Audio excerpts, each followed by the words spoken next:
get back at him. Sterling with an effort! Saved by Manuel Neuer. Might pop to Harry Kane. It's still just about steered away and it wouldn't come for him. It's back to Havertz. Oh, it was a save by Pickford. England to run through a gap. Finds Harry Kane. Sets it up for Jack Grealish. Then on to Shaw. Big chance for England. Sterling is there again. Muller has been sent through the middle of the England defence. Muller wide. He chooses Grealish instead. It's Grealish. It's Kane. England have a 2-goal lead.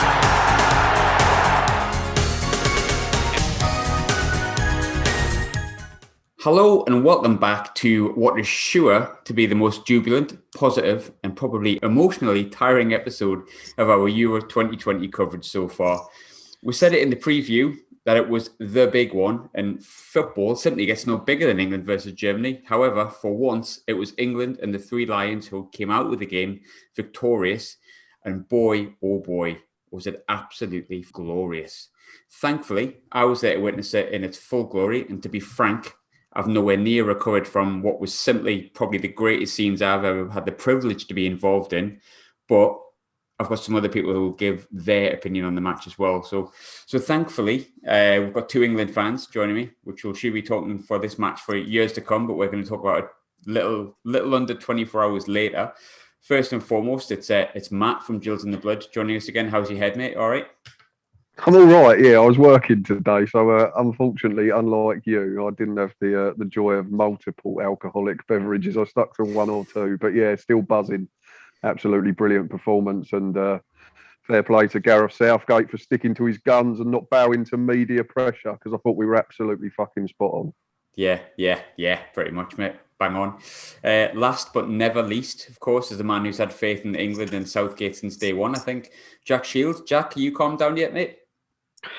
Yeah, just about. I thought it was a excellent day all round, wasn't it? It was just nice for once to be built up, and then actually it delivered. You know what I mean? There wasn't a nasty ending as we've all had as England fans over the years, whereby we build things up and it's going to be this and it's going to be that, and then ultimately it's flat when they let you down. But no, we lived up to expectations and we all had a great day. It was excellent. There's a long way to go, 3 games, and I'm desperate for us to do it. And obviously there's a good chance, but I think no matter what happens, and obviously we'll come further on to this, but it feels like, Jack, no matter what happens, that day is going to be remembered for ages, just because we've had like 18 months of not just football hurt, and they talk about 33 or 30 years of hurt and all that, and 55 years of hurt and all that stuff. But I think like the way the world's been over the past 18 months, it just felt like, I mean, obviously being in the stadium, I jumped up, everyone went mental, but you could see the scenes around the country. It was just like relief from everyone in the biggest game ever. Like, we were so desperate to win it. And it feels like no matter what happens, that yesterday is going to be a day we just remember forever, isn't it? Yeah, I think it was pretty iconic, the way that, it was a lot of factors to it. It was the fact there was a lot of crowd at Wembley, the fact it was Germany, the fact that, you know, like you say, we've had a pretty terrible time the last 16, 18 months or whatever it is. And I just think it was, it'll be one of those things in years to come whereby people say, what did you do from the Germany game? Did you watch in the pub? Did you go? And everyone will have like a bit of a story to tell, which is, it's really, really nice. And looking forward now, purely getting my kind of boring head on, that was arguably the toughest game out of the 3 that's going to come up, you know, Ukraine in the quarters. And then if we get that far, Czech or Denmark in the semis, I always thought Germany was the banana skin, and we've got past them. So I think it's opened up nicely. I'm not saying we're going to get there. We've still got a lot of work to do, but it looks pretty decent in terms of 2 matches to get a major final. So, yeah, hopefully we can continue on. I thought the performance on the whole, though, was excellent. I thought we were steady at the back. Yeah, we give 1 or 2 chances away, but nothing major. And when the crunch came to it, we made the changes and we got the goals that we needed. And I thought it was just excellent. Like you say, Southgate been under a little bit of pressure. I think everyone, it doesn't matter what he'd done, he would have upset somebody. You know, there's people saying he should have started Sancho, people wanting Grealish starting and Foden, some wanted Harry Kane dropping. So you can't play everyone, and he would have upset somebody, you know, somewhere along the line. But like you said, you know, he stuck to his guns and we got an excellent win. Everyone's just buzzing off it still. I love it. It's like talking before about everything coming up Millhouse. Like I'm not going to lie, when the second goal went in, 7 other blokes just dived on top of us, which has been a long, long while. And then immediately in the aftermath of the game, I was like, oh, nah, COVID. because obviously it still exists, it's still around. And I've just done a COVID test, safe as houses. All is coming up Millhouse. So literally everything that's going right, could go right, sorry, has gone right. But back to the game, Matt, obviously I'll come to you. I don't really know if there's the words to describe it. Like, you can feel it across the nation how good the win feels. But what did you make of the game in the best way you can describe it? I think the best way to sum it up is it's the most comfortable I've felt watching England in knockout football at a major international tournament for a long, long time, especially against the Germans as well. There wasn't a point, like you both said, they had a couple of chances. There's a good through ball in the first half. I think it was Cruz might have played in Werner, or Havertz might have played in Werner. Yeah, it was Werner, wasn't it? Who got the chance, yeah. But Pickford comes out, makes himself big. But that's probably the only time that they got in behind us through good play, because the chance second half, the Muller one, comes from Raheem Sterling making an absolute clanger, and we got away with it, and he probably earned that bit of luck, so we'll let him off. And the other save that I know everyone was like, "Oh, Pickford's made a worldie," but it's right at him, it's right above him. I think if it had gone in, we'd be disappointed if he hadn't saved it. The one from Havertz, the snap volley on the left foot just after half time. But aside from that, I've had a look at an app that I use all the time for Gills stuff and just general football stuff. And Goossens and Kimmich have got one successful crossing between them, their wing backs, in 90 minutes. And I think that's testament to Southgate first and foremost, because he set us up that way. He took a chance, and he said that in the interview afterwards on ITV Sport. He said, "I know if I go with a back three and we get beat, I'm a dead man walking." So he's had to be brave, and that's all we've asked, isn't it? We've asked our players to be a bit braver, and I think they were last night in spells. And it's as close to a perfect international performance, though, isn't it? We were solid defensively. We reduced them to minimal chances. And then when the game opened up, for once, we were clinical, and we had better players that's class shone. And ultimately, we thoroughly deserved the win and roll on Saturday. Feels great to be able to say that, doesn't it? Say, now we've got better players than Germans, and they performed as we expected them to. It's like, there's a part of me that thinks like something's going to go wrong here somewhere along the line, because that just doesn't happen. Like, but I hope it's not Saturday, because that's my birthday. Yeah, fingers crossed. Fingers crossed. Obviously, Stadio Olimpico Rome. Oh, I'm getting excited. We'll come on to that later. We've got a preview show to do. Jack, I'll come to you with kind of the question that we were probably all asking before the game. I'll openly admit, before the game, I was talking to the guy next to me, and I was just like, I don't like the fact that he's picked like the back three, because if they push us back, we're going to go back five, and then you've got Phillips, then you've got Rice, and it's going to be a back seven, and what if we get pinned in? But you know what? Yet again, I know nothing about football, and I shouldn't speak about it, because obviously Gareth Southgate knows a lot more than I do, and he got it absolutely spot on. But originally, what did you make of the lineup?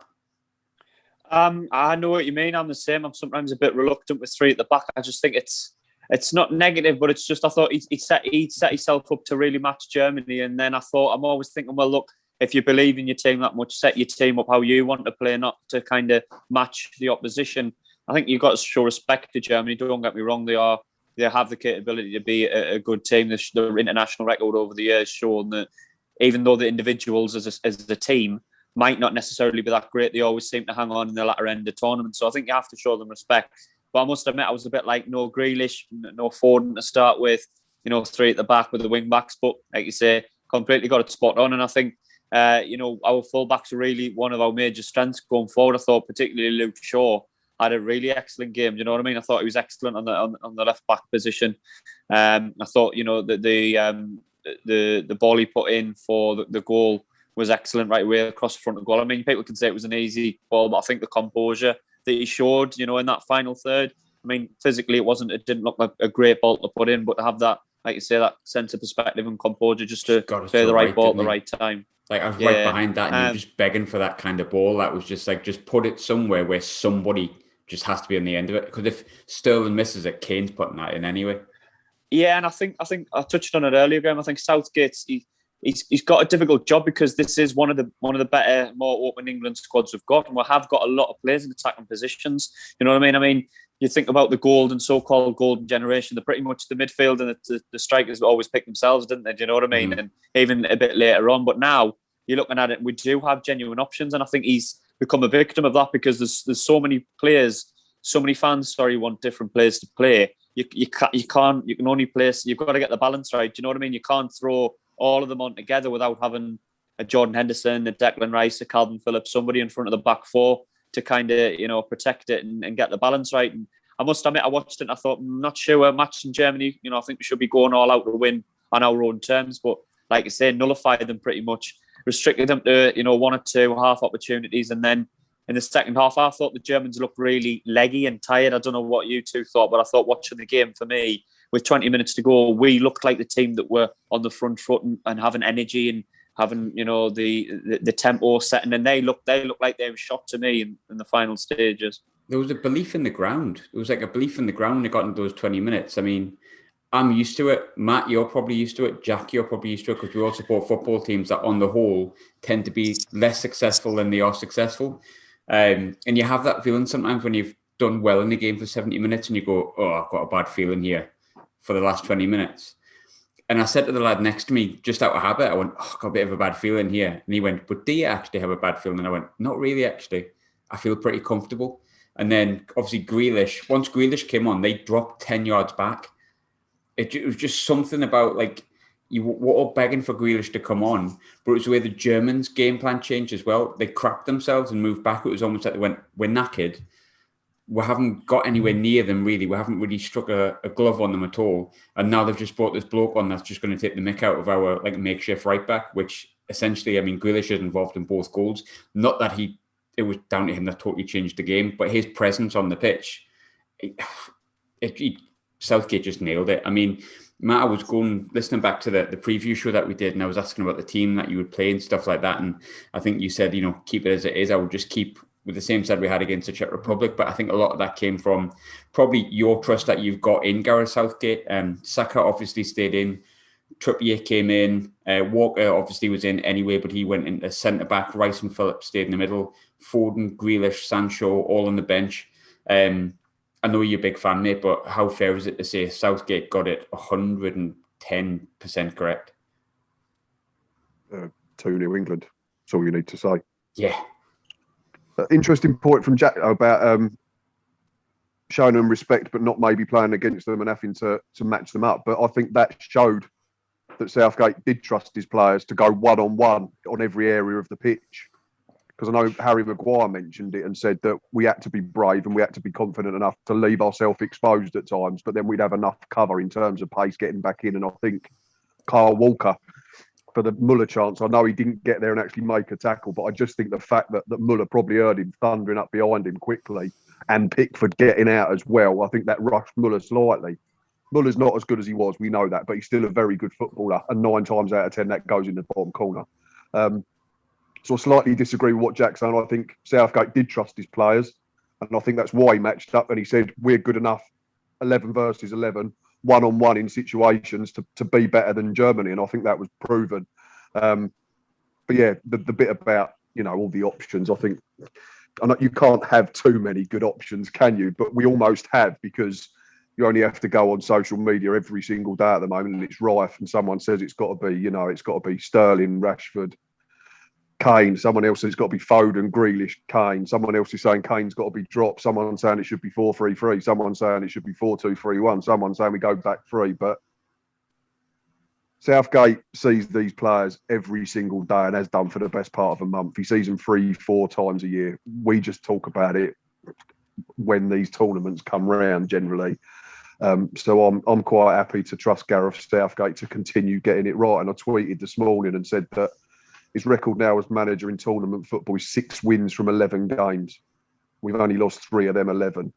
And none of them have come at this tournament. I think you just need to give the man a little bit more respect. Look how much more enjoyable it is watching England, how much more we sit here and talk about these games and we believe. We talk about the golden generation. Did we ever really believe we was going to win anything? I know it was bigged up in the press, but you always felt that we were scared as soon as we got into a knockout game, and we were petrified as soon as it went to a penalty shootout, and we never won any of them. Look at what he's achieved in 5 years in the job. We've beaten Germany for the first time in knockout football for 50 odd years. We've won a penalty shootout for the first time in Christ knows how long. We've got to our first major semi-final since 1996 in 5 years. I don't get why people sit here and moan and, there was like one I saw the other night, as soon as the French and the Dutch went out, well, it's a sackable offence now, Southgate don't get to the final. Not, this is a great opportunity for England, just something else to smack in with. And to be honest, I hope we get to at least the semis, the final, and we'll go from there. And I hope he gives one of them a big 2 fingers up to a lot of England fans, because I get that we can sit here and we can have debates and you'll pick a different team to me, Graham, and Jack will pick a different team to you. And that's fine, because we all have opinions and that's talking about it, and that's what the beauty of the game is. But it's when you see stuff like, he's shit and he deserves to be sacked and he should go because we drew 0-0 with Denmark or whatever. Grow up. He's doing a brilliant job. And we actually believe that we can win something. We might not. We might come up short again.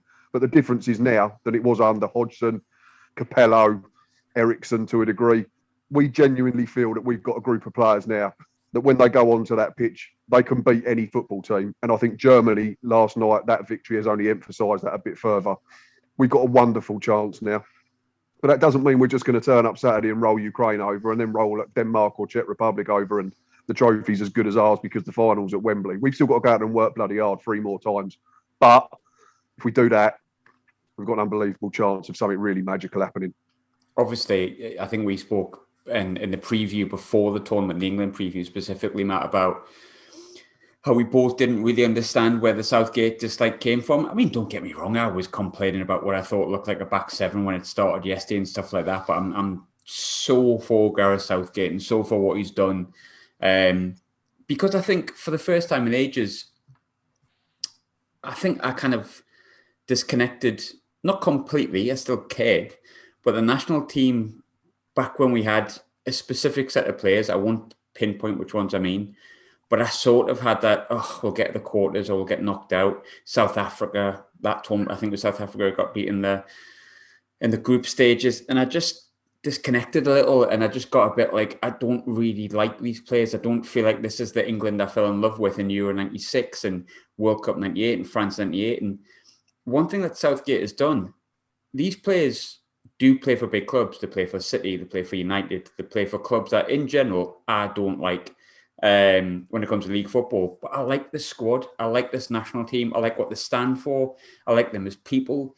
I mean, the amount of players that I could pinpoint that I like as people, I know I've never met them, so you can't really judge. But from what I've seen, Henderson, what a fantastic role model.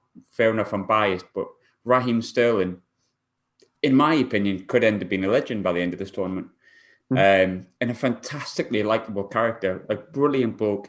Southgate's letter before the tournament, amazing. So proud to be behind it. And I do feel like Southgate has done all of that. It's all right having the talent and stuff like that. We've had the talent before. But how much of a job do you think he's done, Matt, when it comes to just the characters that he's helped mold together as a squad and a team and a unity with the nation for once? The big thing was what you said straight at the beginning. You said you don't like these players when they play for these clubs. But I think when they get together for England, you just completely forget that they play for these clubs. I mean, we're not stupid. We all know that Raheem Sterling plays for Man City and we all know that Luke Shaw plays for Man United. But what he's done brilliantly is he's managed to sort of just get away from that club divide. And if we've read any sort of autobiography over the last 10, 15 years of Rio Ferdinand, Steven Gerrard or Frank Lampard, they all say the same thing. And unfortunately, when they went into England camps, it was all a bit cliquey. I don't think there's any of that now. And I think that's got a huge weight into why we've seen improved performances. He's created this fearless nature. Again, last night, this group aren't burdened by history. This group are destined to make their own history. All the pressure off, put it all on himself brilliantly. With the fact that he said, if I play a back 3 and we get beat, I'm a dead man walking. Very clever at deflecting attention away from his players. Very good at protecting them in the press. And just making it, I think, almost feel like a club environment when they go away with the national team. And that's brilliant, that the way he's harnessed that type of atmosphere.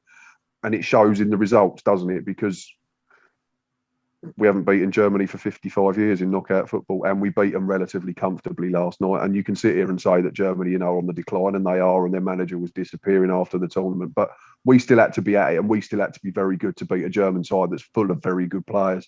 Look at the people they're bringing on, Gnabry, Sane. People are missing Gundogan. They're world class on their day. All 3 of them can turn it on.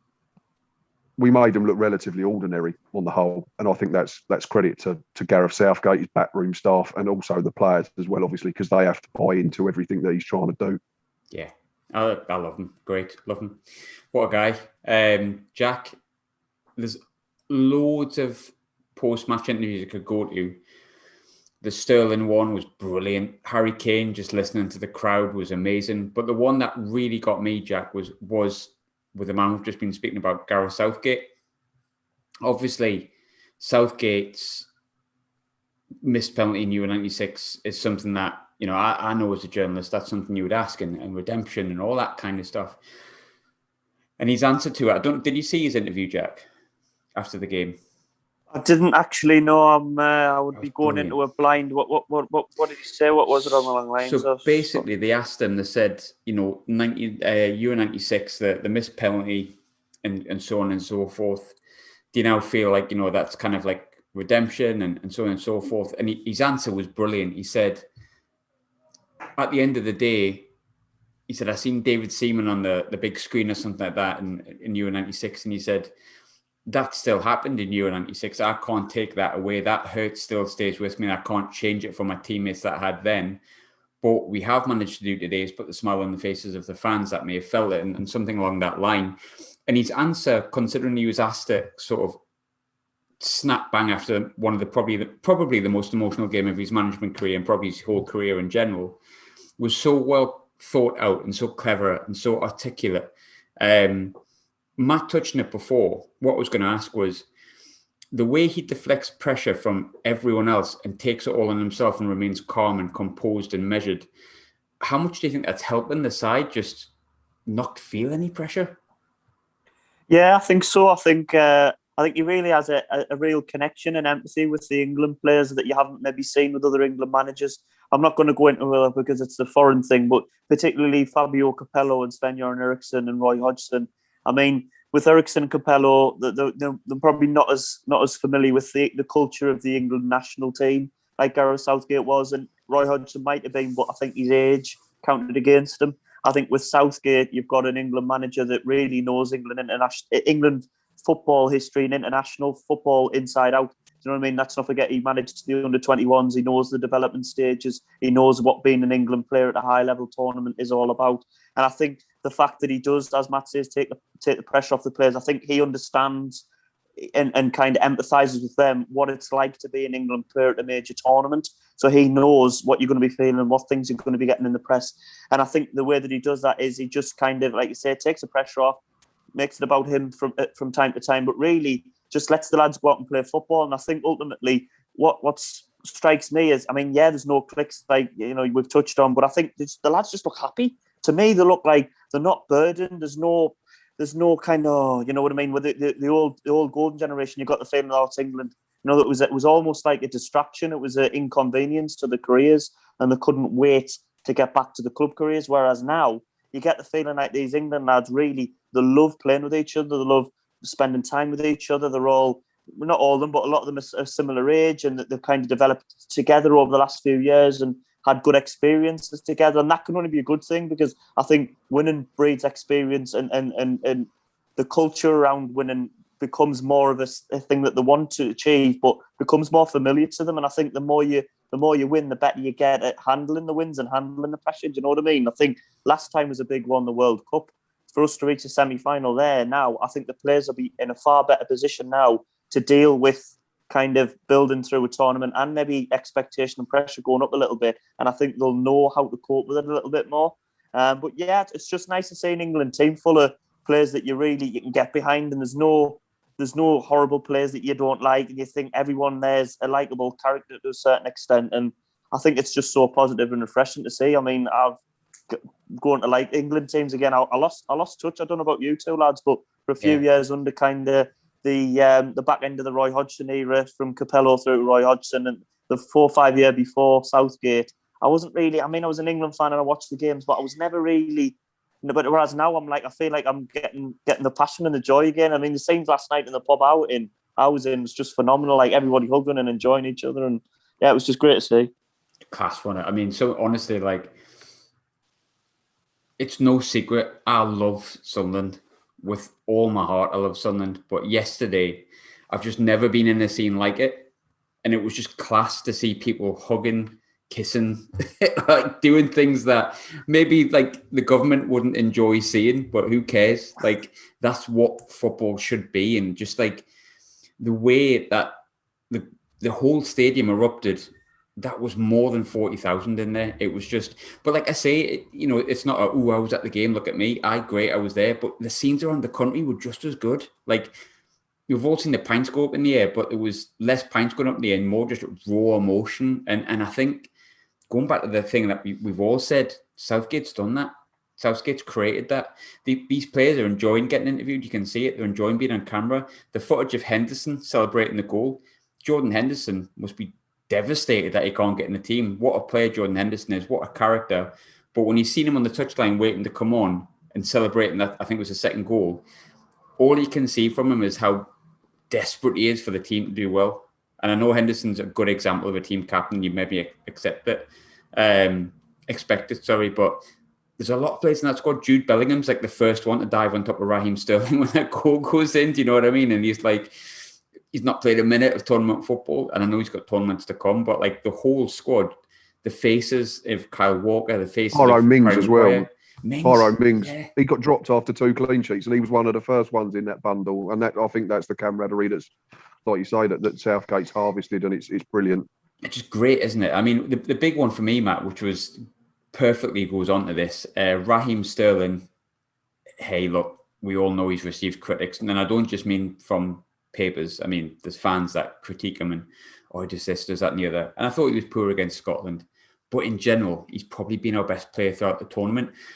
If England are to be successful, and I don't mean win it, I just mean, be successful, come back to the tournament and go, you know what, I bloody enjoyed that. How important is Raheem Sterling to that success? He's undroppable now, isn't he? I think. Yeah, I think so. But we said this at the beginning, didn't we? When we did the preview show, people were, he shouldn't be in the squad. He shouldn't be in the squad. He shouldn't be in the starting 11. He's had a crap season with City. 26 goal contributions. That's a crap season for Raheem Sterling, but that's good enough to get him most sides.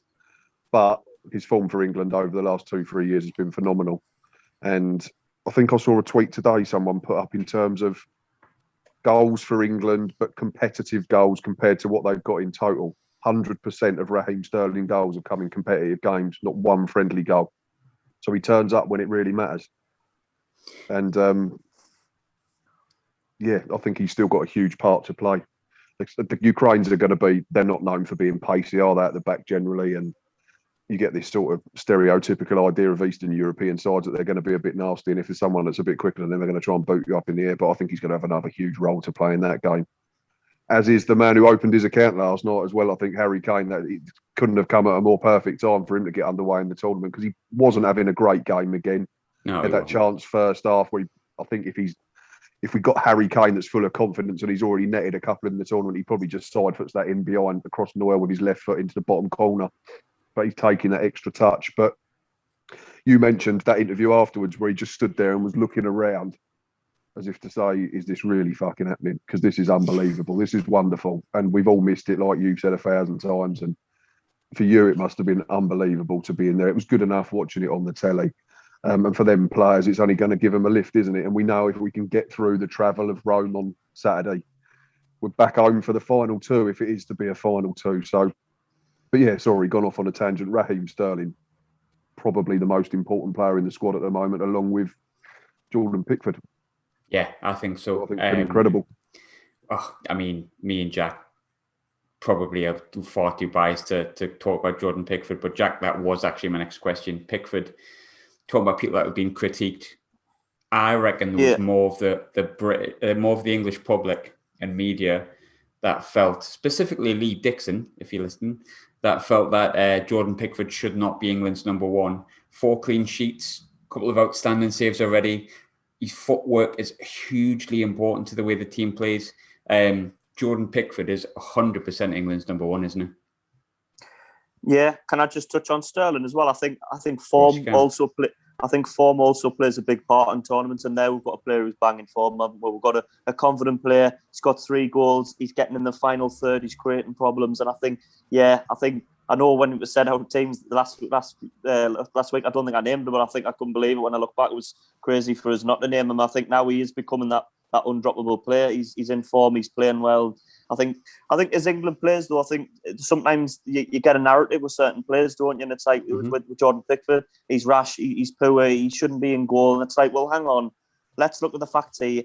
He's played 4 games and got 4 clean sheets. Yeah, he hasn't had an unbelievable amount of work to do, but when he's had saves to make, he's made them, hasn't he? Do you know what I mean? He hasn't dropped any clangers. You've seen 3 or 4 goalkeeping errors already at the tournament. You think of Scotland and the Spain one the other night, and there's probably 1 or 2 others that I've missed. And I think he looks like a safe pair of hands to me. And I just think it's sometimes easy with one pundit has an opinion of one player, and then that becomes the narrative. And it's like, well, let's look at the options here.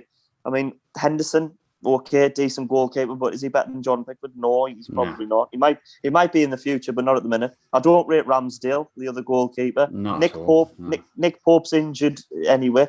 You know what I mean? So there's like, what are the alternatives really? And let's just get off the lad's back and let's watch a decent goalkeeper, and watch him and get behind him instead of it's being too quick to criticise him. I think, like you said, it's an easy narrative sometimes with players, and it's when you look at the performances and everything, he's been one of the standout players. When you think of 3 or 4 players, you probably put him in the top 3 or 4 we've had in the squad so far. So, and I love him a bit. I went to school with him, I know him, and he's a good lad. So he always gets my vote. I absolutely love him, and I always have. And I was talking about it last night in a pub in King's Cross. Met up with a couple of Sunderland lads, Luke and Ross, and we were talking about Pickford's debut, and I was at Pickford's debut. David Bowie died 2 days later, which kind of soured it a little bit for me. But I remember John O'Shea made like a bit of a mistake, and he absolutely, for want of a better word, bollocked him. Like absolutely bollocked him, and he was like 18, 19 or something, and he went through John O'Shea. And there was part of me that was like, oh, I remember that man yesterday when Sterling made the mistake, and everyone's like, oh, thank God he's put that wide. And Pickford absolutely roasts Raheem Sterling's pass.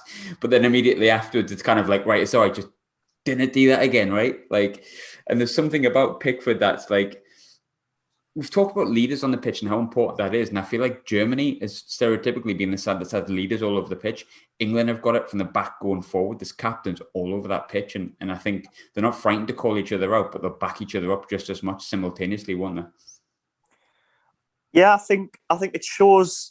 I always think that when a player's shouting at you, it shows he cares. Do you know what I mean? And I think Roy Keane used to say, I was seen as the snarling, kind of shouting, angry man. But the players I was shouting at were the players that I know could do better. Do you know what I mean? And it's not an aggression. I think it's more standards. Do you know what I mean? I think Jordan Pickford's obviously seen Raheem Sterling, seen how good he is, and says, "Look, I know you're better than that. I know you're better than not to give the ball away in that area." Do you know what I mean? And I think that's really, it shows again the togetherness in the squad, that it's like a collective kind of, come on, let's be better. We're a group together, and we'll dig you out. But ultimately, let's all get behind each other and raise standards together on the pitch. And I think again, you could argue that shows the togetherness as well. And I think we do have that kind of spirit about us at the minute. You know what I mean? Whereas, yeah, we might dig ourselves into a hole a little bit, but the togetherness within the squad gets us out of it. I think Matt touched on it earlier. Jordan Pickford, although he didn't actually save the Muller shot, I think the fact that he comes bounding out, Walker running across as well, and just makes himself big. Muller snatches at the shot, and thankfully for us, it goes wide. And I think when you've got that group of players that are willing to kind of dig each other out, but then, as you say, stick up for each other, and the togetherness in the squad, I think it can only be a good thing going forwards.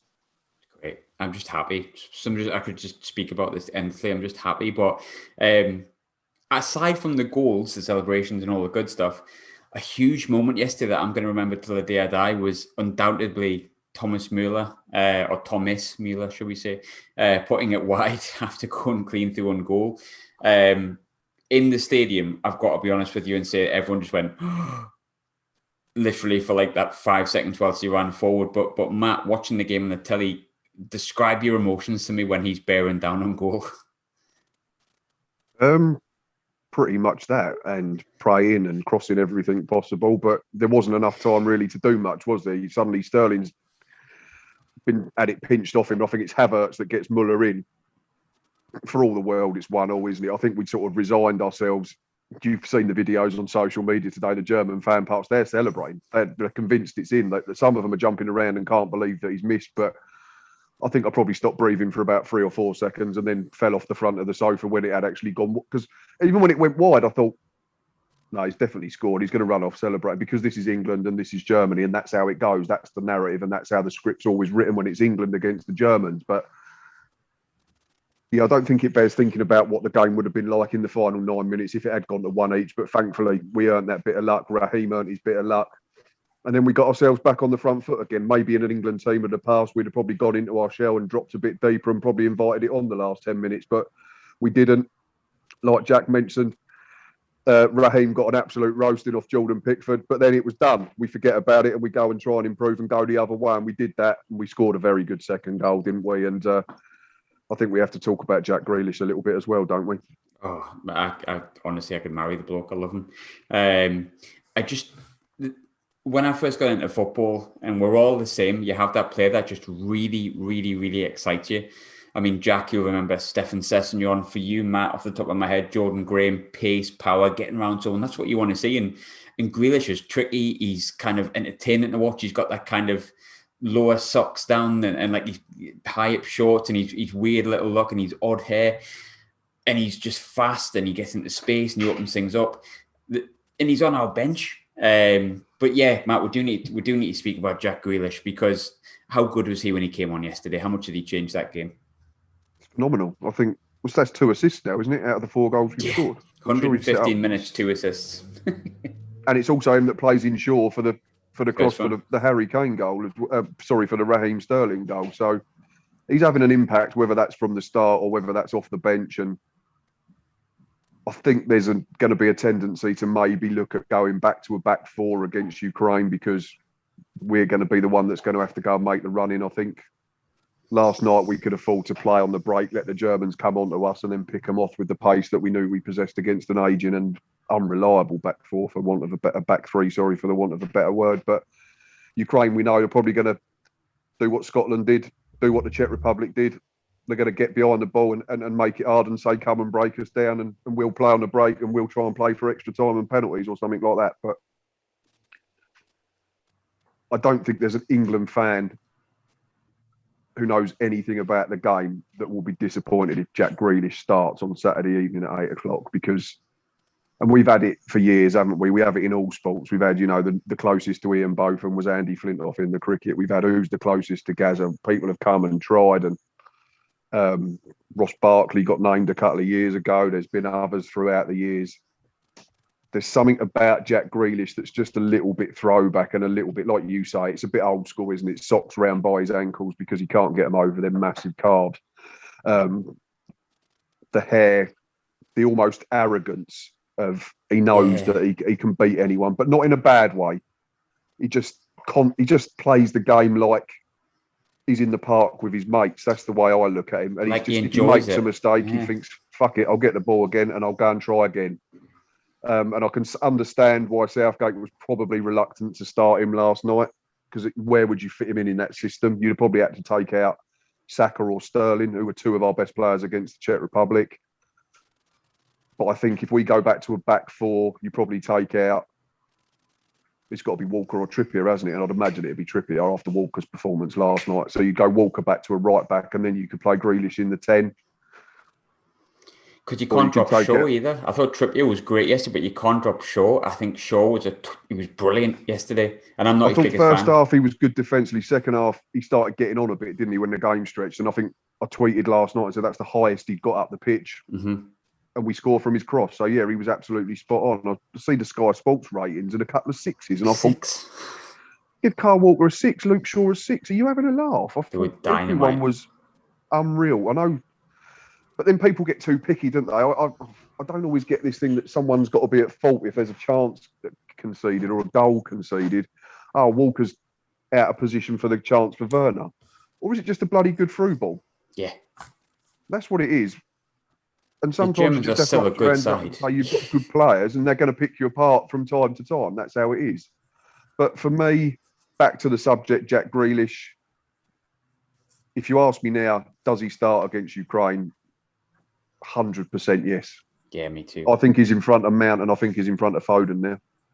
Yeah, I mean, I've made no secret of how much I love Jack Grealish. For me, I think it's difficult to drop Trippier or Walker, but I'd like to go back to a back four and ask a lot of questions early on with Ukraine and try and get an early goal, get rid of the nerves. And I think Saka had a good game yesterday based on how young he is, how big the game was, how often he's played for the national team. But for me, Jack Grealish gets in there 100% ahead of the other options, Foden, and ahead of Sancho, even probably, to be fair. Mm-hmm. I think for me, Grealish, 100%. Just gets me off my feet, excites me. You seen the reaction when he came on I'm guessing this might have come across on the tellies, the TV footage, him being on the bench. It came up on the TV about 3 or 4 minutes before he actually came on, and just the crowd lifted. And that's kind of what football is. That's who we pay to see. That's why we call it the beautiful game, isn't it? And Jack Grealish is definitely someone who just gets me off my feet, and I want to see it more and more. But just to kind of close off, Jack, I'll come to you. We've probably been full of positivity in this, and rightly so. Like, I want to be positive. I don't want to be too cautious. I'll leave that to Gareth Southgate because he does it miles better than I do. But we talked about how huge the game was in the context of what that would mean for the next round. I know some of my Scottish friends find it arrogant that we're discussing a final anyway, but there you go. How disappointed would you be if at this point, not necessarily if we won it, but if we didn't at least make the final? Huge disappointment. I think it's opened right up now, and I think that's probably, without being too, again, arrogant, in terms of the 3 games that we're potentially going to play, Germany, Ukraine, and then Czech Republic or Denmark. I think Germany was always going to be the toughest out of that set. We've successfully negotiated and navigated our way through it. Did we play hugely well for 90 minutes and dominate the game yesterday? No. Did we get the job done, and will it be a memorable win for years to come? Yes. So I think now we've got a great opportunity. Yes, the only slight issue is we've got to go away from Wembley, first time in the tournament, and I think the only time if we get the final will we play outside of Wembley, which might take a few of the kind of home comforts away from us. But ultimately, I look at that Ukraine team, and I think you can talk about a lot of things, but ultimately it's the players on the pitch that are going to win you or lose you the game. And I'd far rather have the English squad than I would the Ukraine squad. Which way you play, I don't know. I'd certainly start Grealish. I'd certainly play him. Do you play him off Harry Kane? Play 4-2-3-1 maybe? I don't know, but I think Grealish starts. I think Ukraine are going to be difficult to beat, no doubt about. We're not coming into arrogant and thinking it's going to be a walk in the park. Do you know what I mean? I don't think any English fan's stupid enough to think that. And I think the fans that are saying we're like that, we're not. We sense it's a great opportunity, but I think everyone should have a slight whiff of caution because we have to go out and win the game. Perhaps people were a bit arrogant against Scotland, saying 4-5 and look the ground out at 0-0. So I think if we approach it in the right way, we sense the opportunity there. They're probably going to sit deep and defend and graft and frustrate us. I agree with Matt earlier on. He says that the Eastern European teams are sometimes a bit cynical. And I do think they're going to be like that. They're going to stop the game. They're going to be trying for reds. They're going to be trying to make it as difficult as a game as we can. But if we get out good players on the ball, your Grealish, your Sterling, your Saka if he starts, and we'll get him. We'll create chances against them. And I'm confident we'll get the winner, really. I think it's a great opportunity. You're never going to get another opportunity to get to a major final like this, I don't think. So, I think it's a huge opportunity and I hope we take it. Same question to you, Matt. Obviously, there's 3 games to go yet and 2 before we can even think about a final. And I'm very much of the mantra of 1 game at a time because I've found that tends to work quite well when you take 1 game at a time. But at risk of maybe getting a little bit excited because that's kind of what football is about at the same time. How disappointed would you be if this team doesn't make the final now with the way that the games have gone and the games that we have potentially coming up? Put it this way, if you'd said to me Saturday the 12th of June before we started against Croatia, if you can get through Germany in the last 16 and then you're handpicking 2 potential opponents to get to the final in Ukraine and then one of Czech Republic or Denmark, and that's before you factor in Denmark minus their best player. And obviously, we all hope that Christian Eriksen does get back to playing at some level. And hopefully for Denmark and Inter Milan at the very highest level again. But even with Christian Eriksen, if someone said you've got to beat Germany, then Ukraine and then Denmark or the Czech Republic, who we've already seen off in the group, to get to a final of the European Championships at home at Wembley in front of potentially 60,000+. You'd have snapped anyone's arm off, wouldn't you? But I'm still trying to do that. I'm still not trying to do that thing where I'm not thinking about, I'm certainly not booking off the Monday after the final just yet or anything like that. I'm not booking off the day after the semi-final or anything like that. I'm certainly not going out and buying champagne and putting it in the fridge. It's all we need to worry about at the moment is between 8 p.m. and 10 p.m. or 10:30 p.m. or 10:45 or 11 p.m. on Saturday night, and make sure that come Sunday morning, we're going to be playing Denmark or the Czech Republic. And then we can have another one of these chats, and then I can give you the same answer about the semi-final. And then I might think about booking the day off after the final. But it very much is one game at a time, isn't it? Because you've only got to look at the sides that are already out. The French have gone out to Switzerland. The Dutch have been knocked out by Czech Republic. Portugal are out. Croatia are out.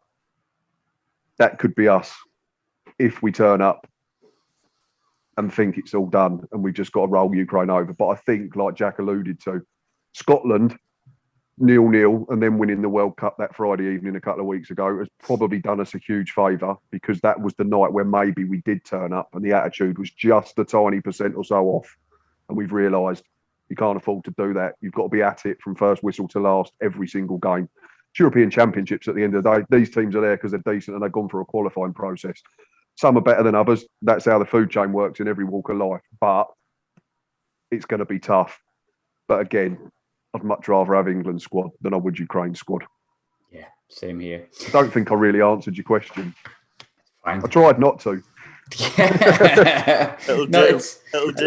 I think if anyone's listening, get excited. That's what football's to be about. Of course, yeah, but but let's be excited about Saturday first, and then yes. After Saturday we can be excited about next Wednesday, and then if we can then start thinking about the following Sunday, and I might book the Monday off work, but Saturday first. It's far more exciting doing the review shows when we've won a game than it is the preview shows and getting excited then. So yeah. As it is, thanks again for tuning in. Sorry it's a little bit late. I've been busy. You might have noticed. I think we've all been a bit busy. I was far too busy last night, far busier than I intended to be. But thanks for popping in again. Like I say, when you subscribe, I really appreciate it. I'm not going to force you to, but we're close to 1,000. That would be nice. If you did subscribe. If not, no harm. If it's the first time you've listened and the last time, that's fine. That's great. The most important thing is England winning the European Championship. Fingers crossed. Thanks to Jack and thanks to Matt. Cheers. Cheers, lads. Enjoyed it again. Grealish